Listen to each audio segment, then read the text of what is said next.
намаз оқып тұрған кезде Фатиха сүресін оқуды ұмытып кетсеңіз, не болмаса қосымша сүрені ұмытып кетсеңіз, не болмаса 4 ракаттық парыз және бекітілген сүннет намаздарда алдыңғы отырысқа отырмай 3-ші ракатқа тұрып кетсеңіз, осындай бір намаздың кез келген уәжібін тастап кеткен жағдайда сіз осы қателікті сәху сәждесін жасау арқылы толықтырасыз.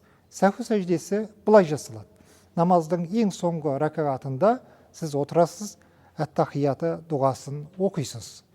Енді сәлем беру мәселесінде біздің ғалымдарда екі түрлі көзқарас бар.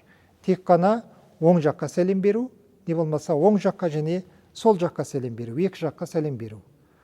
Ғалымдарымыздың қуатты көзқарасында сәху сәждесін жасау үшін тек қана оң жаққа сәлем бергенді дұрыс дейді.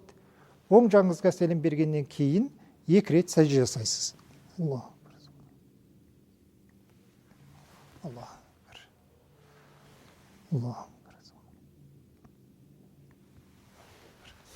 Осы сәждеде сіз Субхан Раббил А'ла тәсбихін айтасыз. Қаласаңыз 3, 5, 7 айта беруіңізге болады.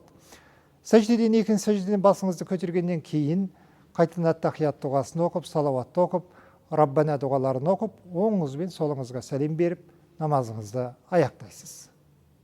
Құлшылықтарымызды Алла Тағала қабыл етсін.